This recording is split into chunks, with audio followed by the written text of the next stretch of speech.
Y a usted le toca lidiar con este callejón sin salida, si es que tomamos las palabras de Camilo Escalona, y con un discolaje en su propio partido, o sea, ni siquiera en el oficialismo, qué sé yo, en su propio partido, con parlamentarios que le dan la espalda.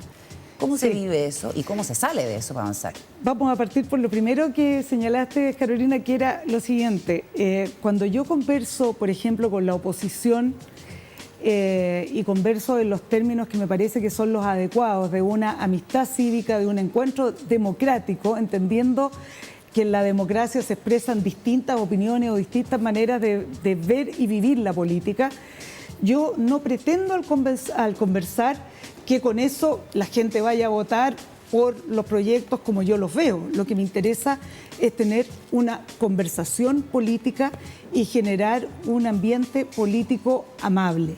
Ahora bien, yo creo que Camilo tiene razón en una cuestión que es bien central, pero que empezamos a vivir hace mucho rato ya. Yo recuerdo el segundo gobierno de la presidenta Bachelet, ya se hablaba del discolaje, que era muy difícil lidiar con bancadas que no estaban enteramente alineadas, uno se salía por un lado, otro. Se dictó la ley antidíscolos. O sea, ese es un proceso que ya viene hace un ratito y en verdad, por lo menos en mi caso, yo converso con los jefes de bancada, pero adicionalmente converso en general con las bancadas, con diputados, diputadas, senadores, senadoras, almuerzo habitualmente con distintas bancadas de oposición y de gobierno, y tiene la complejidad de que es mucho más fácil decir, oye, ¿y qué pasa con este partido político? Todos cuadrados, 9 votos. Eso es una historia muy antigua. Eso ya no ocurre. Uno no puede dar por cierto ningún voto, ni de los propios ni de los ajenos, porque las personas, en definitiva, tienen distintas motivaciones para votar y, claro, no hay orden de partido, por cierto, eso no existe legalmente. Por lo tanto, los diputados y senadores, en general, votan junto con el gobierno, pero hay casos en que hemos tenido salida de línea y eso entendemos que forma parte de una práctica política, porque eso viene pasando hace rato. Y usted va a tener que seguir lidiando con ellos para lograr un nombre para fiscal nacional. El presidente Boric, en una entrevista en el Diario Financiero el sábado, habló de que había una lógica individualista, que este era un proceso erróneo y desviado. Y después usted tiene que ir a ser de policía buena, después de las declaraciones del presidente, que no le tienen que haber gustado mucho a los senadores y senadoras. ¿Y cómo se continúa, además, considerando que no hay nombre que dé consenso? Y ya vamos a hablar de la... No bueno, yo entiendo que los propios parlamentarios tienen una visión, desde luego, hacen el ejercicio de aquello que harían si estuvieran, por ejemplo, en el cargo en que estoy yo. Y naturalmente nadie puede desconocer que, como le decía, hay votaciones en que nos acompaña la inmensa mayoría de la coalición y hay otras en que no nos acompaña siempre la mayoría de la coalición, pero no necesariamente toda la coalición. Entonces, no puede menos que reconocer que hay votos que son individuales. La lógica colectiva, como antes, a la antigua, de la orden de partido, eso, le decía, ya es una historia del pasado. ¿Cuánto de eso se justifica, Analía, por errores que ha cometido quizás el gobierno?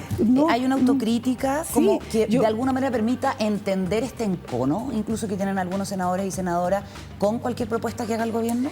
Bueno, yo entiendo que desde mi perspectiva y mi tarea, o la tarea que tiene que llevar adelante la ministra de Justicia o la que desarrolla la ministra Toá, cualquiera de nosotras está disponible a hacer un juicio crítico de nuestra tarea. No obstante, creo que el hacerlo perfecto no hace que un senador que tiene una preferencia por una persona determinada, que no es la que ha puesto el gobierno como nombre, cambie esa decisión. Porque aquí lo que ha ocurrido, y en eso quiero ser muy clara, es que nosotros como gobierno hemos sacado siempre mayoría para el o la fiscal nacional. pero hemos tenido votación, mucha votación en contra o abstenciones. Y hay senadores que están trabajando por causas particulares más que por el bien común, y en ese sentido no existe un conflicto de interés al momento de que ellos voten. ¿No esperaría el gobierno una mayor cantidad de inhabilidades? Yo creo que, no me atrevo a decir que hay causas particulares, pero yo sí me atrevo a decir que han trabajado por preferencias particulares y muy marcadamente, pero entiendo que, tal como dijo el senador Espinosa al inicio de este proceso, antes de la primera votación, dijo: yo me voy a inhabilitar porque hay causas que tengo pendientes en la Fiscalía. Ignoro si serían como querellante, querellado, no tengo idea en qué condición.